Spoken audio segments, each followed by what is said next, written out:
Ever walk past a place for rent and wish you could just take a peek inside? Maybe even explore the layout, envision the natural light streaming through the windows, or plan where your vinyl record collection would go. At Apartments.com, you can. With tools like their 3D virtual tours, you can see the exact unit you could be living in. Really envision yourself in your new home with Apartments.com, the place to find a place. Do you keep hearing podcast ads, like this one, for example, but always wonder how you actually get involved with them for your own brand or organization? Well, it's easier than you think. We're Acast, and we give you the platform to do it all yourself. Browse thousands of popular podcasts, choose the shows that match your perfect audience, set your budget, and launch. And if you want a hand, our podcast specialists are there to help you launch with confidence. This is podcast advertising without barriers. Get started at acast.com/advertise.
Welcome again to the Explaining History podcast, and I'm delighted today to be joined by Douglas Brunt, author of a fascinating new history of the Tsarist and revolutionary years in Russia, seen through the eyes of Emmanuel Nobel, nephew to Alfred Nobel, and one of the greatest oil magnate you've never heard of.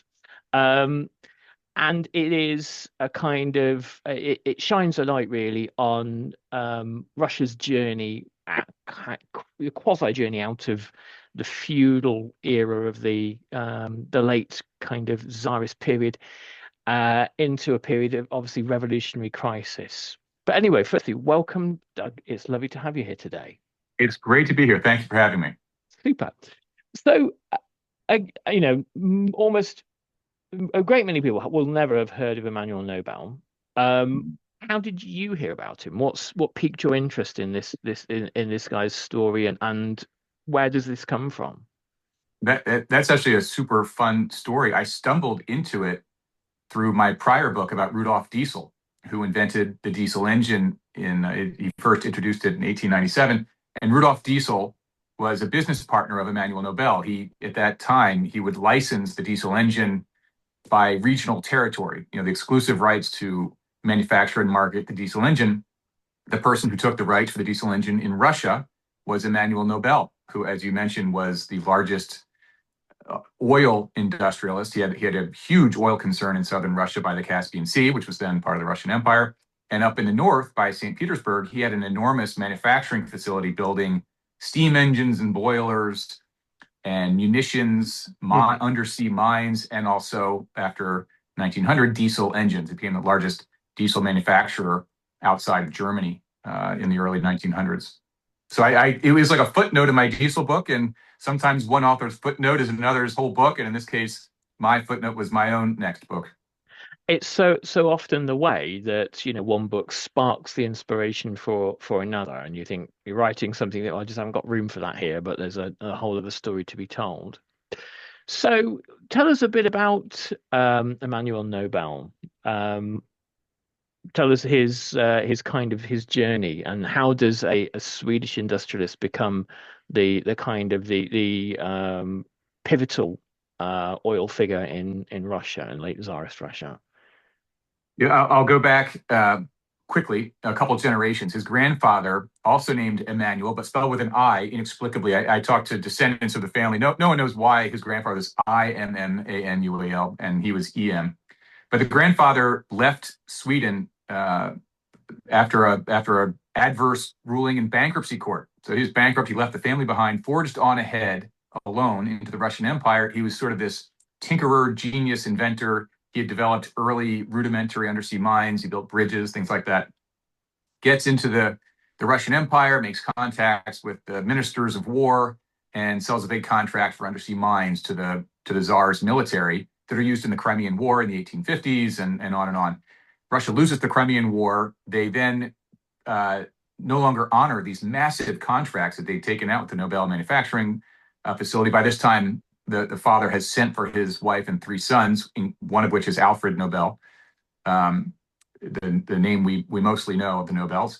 So he goes bankrupt again after the Crimean War. He leaves with his wife. Eventually, Alfred follows along. They're back in Western Europe, where Alfred invents dynamite and separately becomes a millionaire. And the other two sons, the older sons, Alfred's older brothers, restart the manufacturing facility in northern Russia.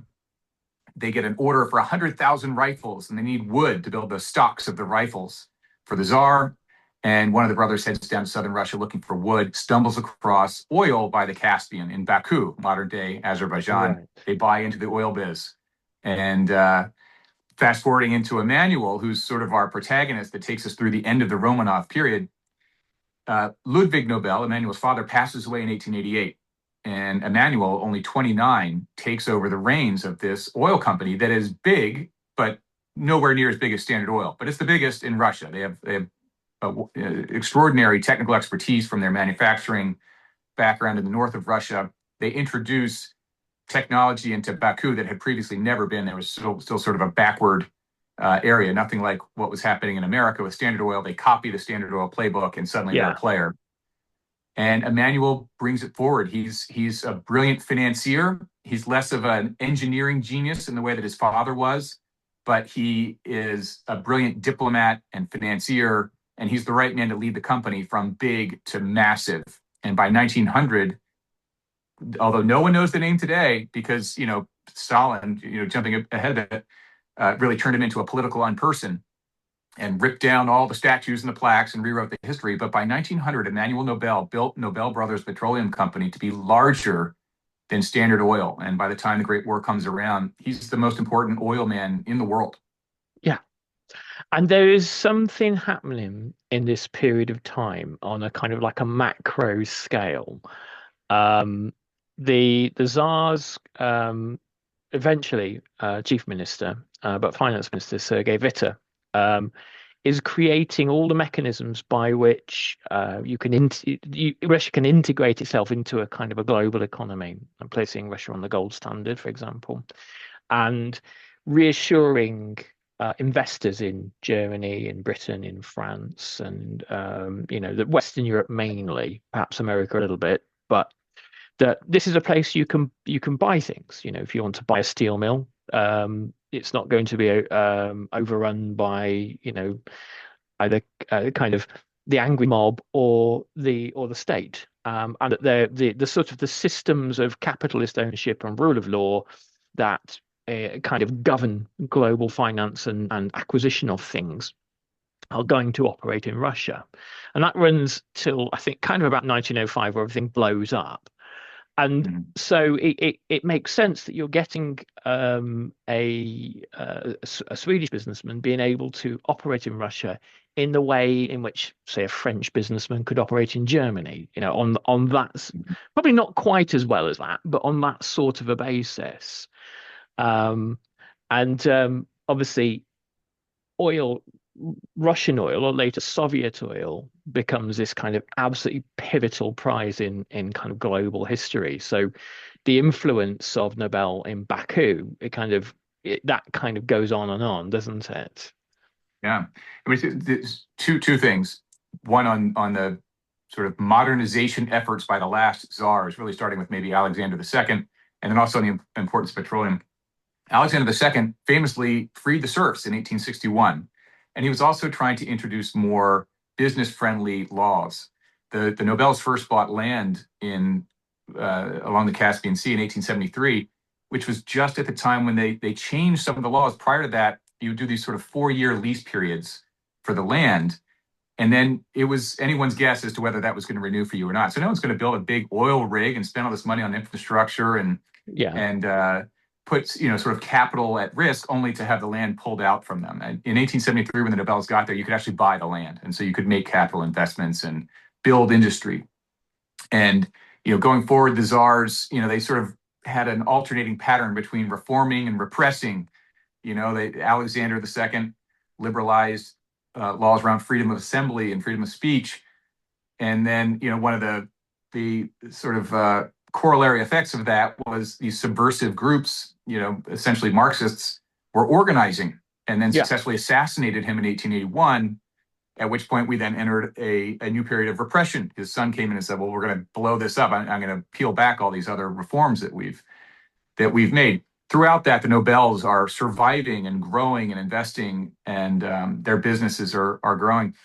With the petroleum piece, one thing that's so interesting about it that we forget, or many forget, is that when Standard Oil was founded in 1870, and when the Nobels started their company, their petroleum company in 1873, they were basically in the illumination business. People were refining petroleum to make kerosene for lamps, for illumination, which is great. It's illumination's good. It extends the workday. We're more productive as a species as a result. But it was a different play. And then around the turn of the century, early 1900s, as sort of dates you're marking there, 1905 into the war, the electric light bulb comes in, and so the lamp is cratering as a demand driver for petroleum. But at the same time, the internal combustion engine, is really taking root. And so gasoline, which used to be this waste byproduct of the refining process, suddenly becomes the one they don't want to throw away. They used to throw it away. Now they keep it. And by 1914, gasoline is actually a bigger market than kerosene. Mm-hmm. Just as we get a war, our first mechanized war. And now we've got Churchill and all the war chiefs of the great powers scrambling for peacetime and wartime access to petroleum. It's suddenly, for an army, it's more important than food all of a sudden. Otherwise, we can't run a war without oil. And so that was a big shift that happened in this very narrow window of time. Yeah. And to sort of make a kind of take a sort of a diversion there slightly. I mean, a key interest in the dissolution of the Ottoman Empire, which suddenly becomes this insanely important thing for the British during the war, and the French, but mainly the British, was Churchill's decision to shift the entire Royal Navy, the biggest battle fleet in the world, to oil-fired engines, and to move away from coal. And suddenly you have this huge kind of incentive to control where this stuff is. And it's fascinating how these kinds of geopolitical transitions, I mean, look, open the newspapers now, look on almost any page, and this is the story of our times. How capturing energy sources suddenly drives history in all sorts of unprecedented and unpredictable ways. So tell us a bit about, in the kind of the pre-revolutionary decades, perhaps between 1905 and 1914, what was Nobel doing in that period?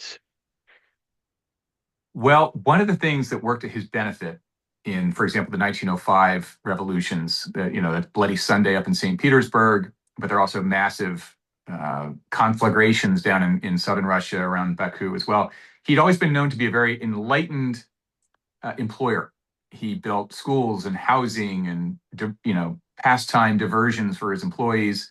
The employees of the Nobel factories called themselves Nobelites. And proudly, it was the place to work in a territory that was known for its really draconian employment methods. It's very dangerous to work in the oil rigs. People were dying out in the oil rigs and the oil fields all the time. but Nobel was known to be a very benevolent employer. And so when these and there were agitators there, communist Marxist agitators. Stalin was one of them. Stalin worked in the oil fields for Rothschild and Nobel, so he was very familiar with the oil magnates, and was fomenting revolt constantly in this period, in these early 1900s. And Nobel always got off easy. His employees sort of looked out for him. When there was a lot of sabotage and demolition happening, it tended to happen much more to the Rothschild operations, in part because they were Jewish, and anti-Semitism was fairly common throughout Europe. In Russia, it was especially bad. And so it was a very uphill environment for them to operate a business, particularly against such a skilled operator as Nobel. And so the Rothschilds ultimately sold out right around this time to Detterding, Royal Dutch Shell, sort of picked up the Russian assets of the Rothschild family. But Nobel was growing, so he sort of weathered these setbacks of the 1905 revolution. The government he recognized as being fairly shaky. Nicholas II was not a strong ruler. There are, as you know, thousands of books written about Rasputin and the illness of the Tsarevich as a hemophiliac, and the sort of instability of the Romanov rule at that time. But he was well placed with the ministers, so he had a very cozy relationship with the Russian government. He sort of had the Russian market locked up. They had already developed the world's first ever oil tanker, which really kind of rocked Rockefeller back on his heels as Nobel was suddenly sending oil out to overseas markets and becoming a real threat to the sort of global presence of Standard. By the time the war tees off, Nobel has sort of fended off a couple of threats to his dominance in the Russian market, and controls more than half the Russian oil market, and is really the world's key player in the oil market as we enter 1914 and the war. And obviously, at the start of the First World War, you have largely cavalry-based armies still. The Russian army is a little bit mechanized, and it's actually the thing about the Russian army in 1914. It's an awful lot better. It's an awful lot better equipped and better. So the kind of the technologies they have at their fingertips is far better than most people kind of appreciate.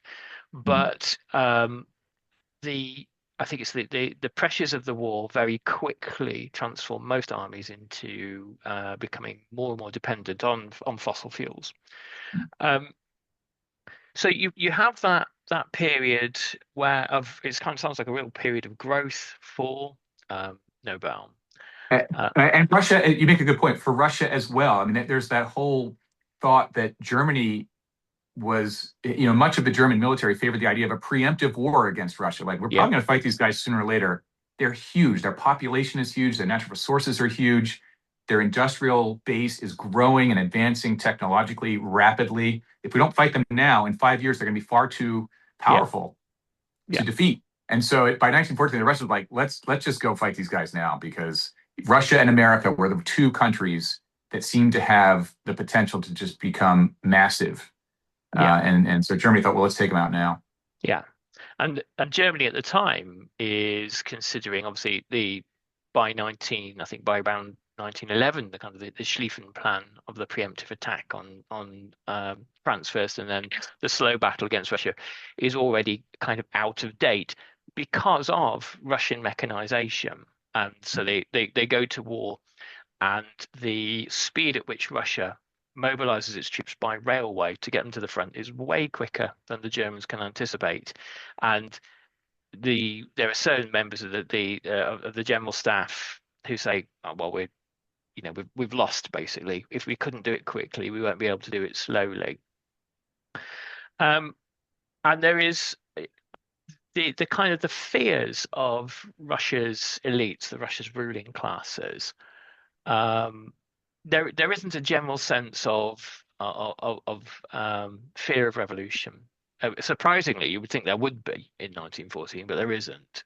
There are only certain military figures saying this is really, really bad, Your Highness. We should stay out of this as much as possible, given what happened in 1905. But it takes about 2 years, probably to the kind of the winter of 1916 for a real sense of kind of institutional decay. That the Tsarist monarchy has become kind of has decayed beyond repair. What was Nobel's relationship with the Romanovs like? Quick question. When was the last time a display ad changed your mind? Now think about the last time a friend told you about something they loved. Different feeling, right? That's how podcast advertising works. A host who's built real trust with their audience talks about your brand in their own words, in their own voice. It doesn't interrupt the experience. It's part of it. With Acast, you can access the world's largest podcast marketplace. Choose the right shows, the right audiences, the right format. Then watch the data tell you it worked. You're not buying impressions. You're buying influence. Learn more by visiting acast.com/advertise. Well, there's not a lot of documentation of him talking directly to the Tsar, but he was mainly in St. Petersburg. He had his sort of factory chiefs running things in Baku. He would make visits, but he was largely up in the in St. Petersburg in the sort of halls of the ministry, keeping the relationship very cozy. Yeah.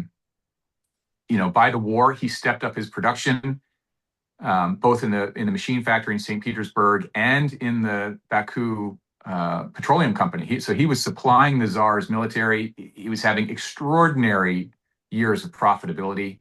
Their dividends used to be in the range of 8 to 12% in the good years, from the late 1890s and the years before the war. His dividend numbers were more like 40 and 50% in the years during the war. I mean, it was just extraordinary production. And so they really did step it up again, surprising Germany, how competent they were. They were thought to be far more backward than what they ended up producing in those war years. And of course, he wasn't publicizing these numbers because he didn't want to be, known to be a war profiteer, which, he really was just sort of matching the demand. He also built hospitals. He converted a number of his facilities to be hospitals for soldiers during the war and treat the wounded. His half sister had become a nurse and was kind of leading some of that effort along with him. He was also very open to the idea of a reformed government too. I think, liberalizing the monarchy, he was all for it. He was cozy with the Tsarist regime, but he was certainly open to reforming it. And even in the February Revolution, when we get the provisional government, which is it's not yet Bolshevik, it's really meant to be more of a democratic thing. He was fully open to that, and in fact, he was involved in some of the early political operations between the revolutions, between February and October of 17. So he was very supportive of that. He really could have worked with almost any regime but a communist regime, which seemed an unlikely outcome at the time. Yeah, and it is. I mean, and the thing is, one of the great kind of sort of historicizing errors that we make is to see the thing that happened as inevitable. The Bolsheviks are, for most of their life, most of their history, up until late 1917, are a relatively fringe, relatively unpopular, extremist party right on the fringes of revolutionary thought. There are between the kind of the liberals and the Bolsheviks, there's a whole range of other revolutionary parties who may well have done extremely extreme things. People like the social revolutionaries, who had much broader support, and there were more moderate social revolutionaries and more extreme ones. And the seizure of power in October 1917 is really quite unlikely. But what it shows you isn't that there is a glorious people's revolution, but it shows you institutional collapse. And I think most revolutions can be explained in this way, not to make massive sweeping statements about the entirety of the 20th century, but most revolutions can be explained in this way. If you look at Iran in 1979, you have periods of institutional collapse from the Shah's government, which becomes less and less popular, even though it's modernizing. It's really quite repressive or quite brutal, and it sort of stamps on quite a few different traditional Iranian values, and the kind of the small sellers in the marketplace become disillusioned with an attempt to build bigger kind of capitalist institutions in Iran, and then the imams and the mullahs also kind of make an unlikely alliance with them, and you have these periods of institutional collapse, and then you have moments where there's somebody like Lenin, somebody like Khomeini, that just has the capacity to spot opportunities, to seize initiatives, and to kind of sniff the way the wind is blowing.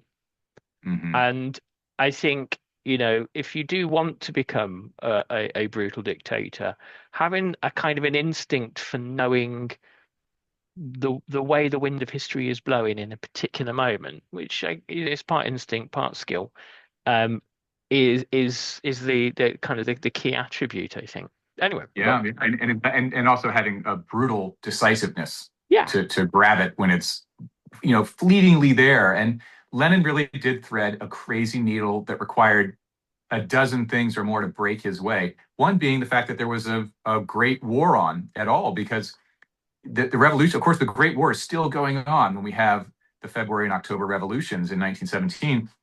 And so this fully unsettled global war is happening as Russia nominally takes control of Russia's vast natural resources that everybody wants. I think there are about 2 million German POWs in there, as well, from the war. And so you've got the leaders of Germany and Austria-Hungary saying, well, we got to be kind of nice to this guy Lenin, even though we think, he's never run anything in his life, let alone a massive country of vast multicultural, administrative challenges.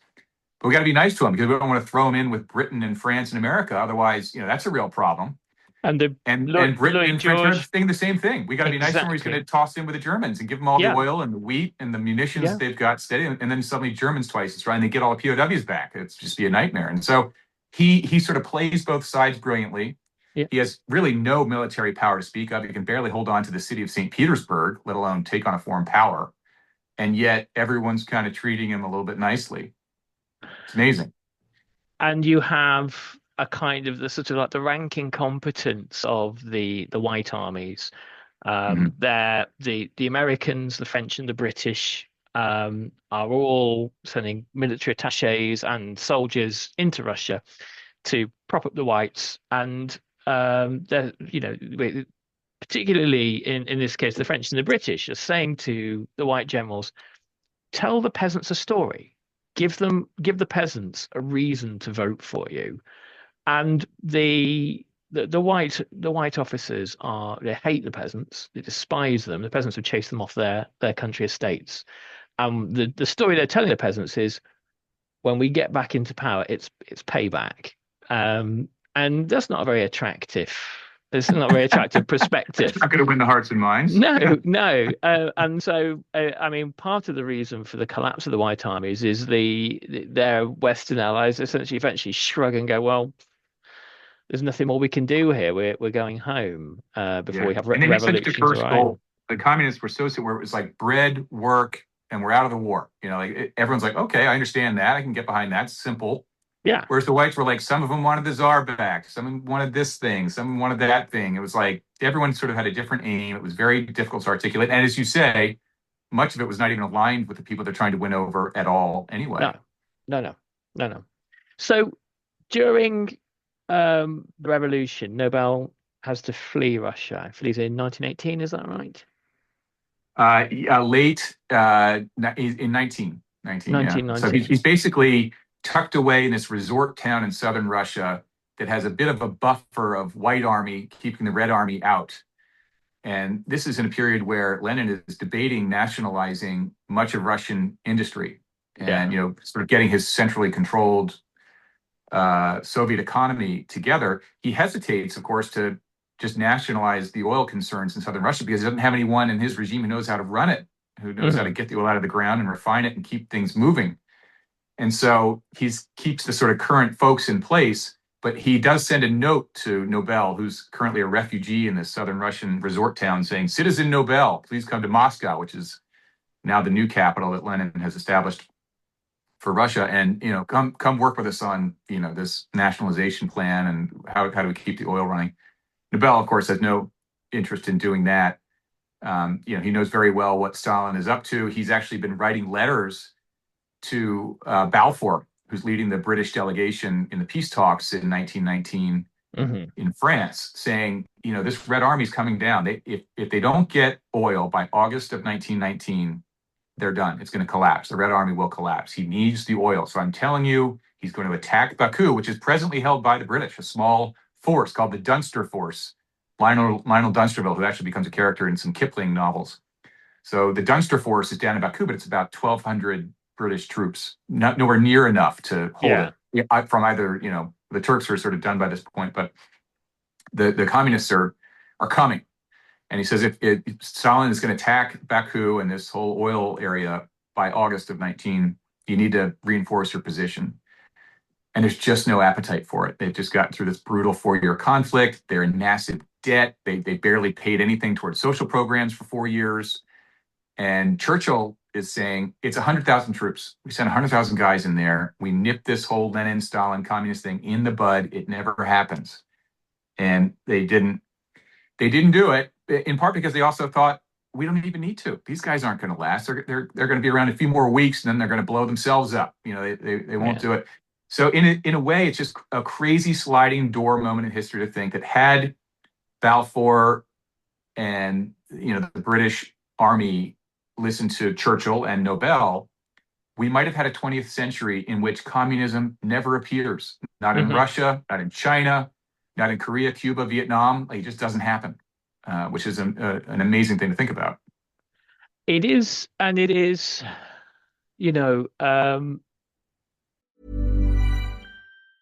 At Nature's Bounty, the belief is simple. You already have a brilliant body. Supplements just help support your journey. For over 50 years, Nature's Bounty has offered vitamins and supplements to help you eat, sleep, thrive, repeat. From magnesium glycinate for heart and muscle support to hair growth capsules for fuller, thicker hair. And probiotics with 20 billion live cultures for digestion. Nature's Bounty. It's in your nature to thrive. Learn more at naturesbounty.com. These statements have not been evaluated by the Food and Drug Administration. These products are not intended to diagnose, treat, cure, or prevent any disease. Quick question. When was the last time a display ad changed your mind? Now think about the last time a friend told you about something they loved. Different feeling, right? That's how podcast advertising works. A host who's built real trust with their audience talks about your brand in their own words, in their own voice. It doesn't interrupt the experience. It's part of it. With Acast, you can access the world's largest podcast marketplace. Choose the right shows, the right audiences, the right format. Then watch the data tell you it worked. You're not buying impressions. You're buying influence.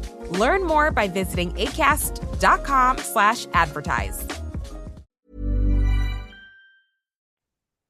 It is just one of those things, isn't it? Where again, if certain things had played out differently, I mean, by that point, of course, Churchill has made such a number of really colossal errors during the war, particularly the landings at Gallipoli, and people aren't listening to him. He's been discredited once and fallen from grace and managed to kind of claw his way back.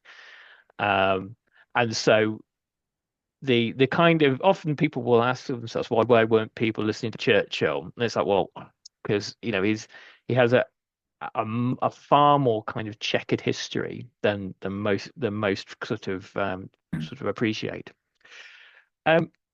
So ultimately, years there. Although I think if they had listened to his initial plan around the Dardanelles and sent in, he really wanted ground troops and a naval presence going up there. Yeah, they only gave him sort of like half of what he had proposed, and then the whole thing bogged down, became a disaster, and he was blamed for all of it. I think that if they had gone in with his initial sort of full force plan, maybe it would have worked. But you're totally right. By 1919, he was starting the wilderness years and really had been discredited for his role as the head of the Navy. So ultimately, Nobel's oil industry kind of vanishes into Soviet ownership, and Nobel himself, what becomes of him? He did. So not to give away too much of the ending, but you almost can't. Like you kind of know what happens anyway, I suppose. His escape from Russia during the last days of the Great War, as the Reds are coming down, he has this very harrowing escape. And again, it does call back to his benevolent employment practices because he's aided by former employees and executives who help scurry him through, this wild planes, trains, and automobiles kind of thing of getting out of Russia and under covered wagons and in disguise. He's nearly arrested, and it's just a wild, wild story. He does get back to Sweden, so he sets up shop in Stockholm. He also has an office in France at the Hotel Maurice, which is still there, and is basically trying to get restitution for his business. He's still thinking, these communists are not going to last forever.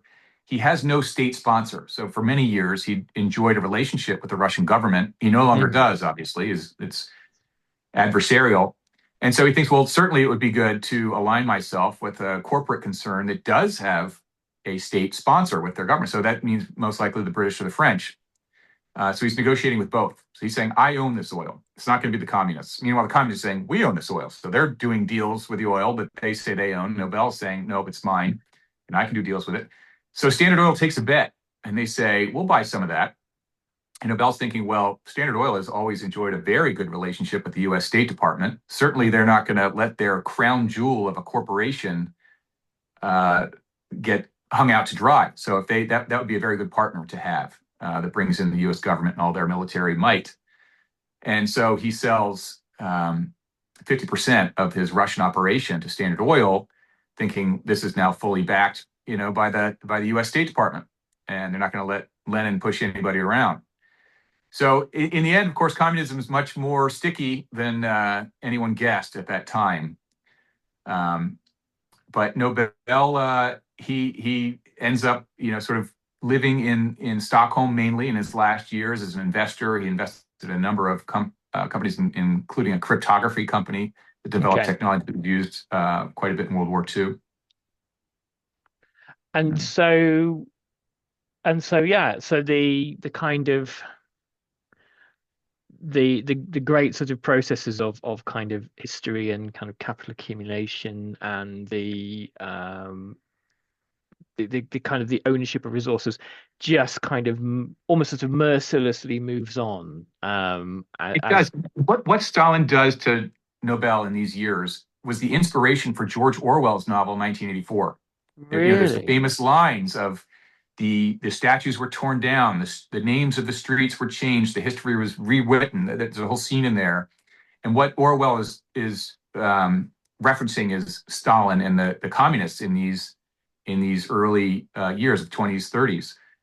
And Nobel was the number one figure to be on the receiving end of that. Right. Down in Baku, all the Nobel stuff was torn down, renamed. The Nobel Brothers Petroleum Company was named the Soviet Petroleum Company. His machine factory up in the north was called Ruski Diesel. It was no longer the Ludwig Nobel machine factory. So, and even that happened across the board. I mean, Nobel was really the number one to be on the receiving end of it, but it happened with many things. Ericsson had a telephone and telegraph company in St. Petersburg at that time, which was renamed Red Dawn. And not to mention all the cities Stalin renamed. He named one Stalingrad. So that was a practice that was very common in his regime. And so the history of Emmanuel Nobel was really paved over, and Stalin painted on a new history. And there we must leave it for today. Doug, it was really, really fantastic to have a chat with you today. And it's a huge kind of treasure trove of evidence and research and narrative. So let's give the book a quick plug before we finish up. By the way, everybody, as we always say on the podcast, if you can buy it from your local retailer, your local bookstore, or directly from the publisher, try to do that, please, because they're the guys that really need you, and they really need your support. So available in all good bookshops at the moment, The Lost Empire of Emmanuel Nobel. And is it currently published, or are we awaiting publication? Publication date, May 19th. May 19th. Okay, folks. So what I'll do is put a link to the webpage where you can order it from. And I'll do a little update on May the 19th just to kind of jog everyone's memories. And Doug, the very best of luck with it. It sounds like it's an amazing read, and from what I've read of it, it's really, really compelling and a real page turner. So thank you so Thank much. you. Well, what a pleasure talking to you. Thank you.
Tires matter. They're the only part of your vehicle that touches the road.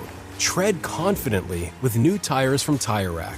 Whether you're looking for expert recommendations or know exactly what you want, Tire Rack makes it easy. Fast, free shipping, free road hazard protection, and convenient installation options. Go to TireRack.com to see tire test results, tire ratings, and consumer reviews, and be sure to check out all the special offers. TireRack.com, the way tire buying should be.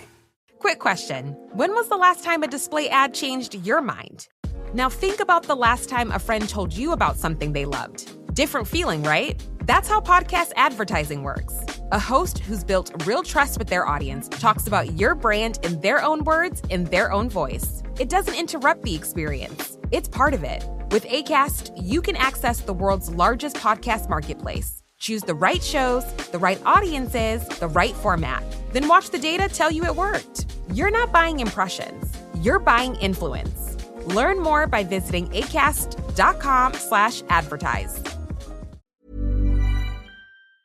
Thank you for listening to this episode of Explaining History. This podcast is an independent production, and it's listener support that keeps these conversations going week after week. If you find value in the show and want to help cover the costs of research and production, please consider making a contribution. You can join our community on Patreon or make a one-off donation. Just follow the links in the show notes for this episode. Every bit of support is truly appreciated.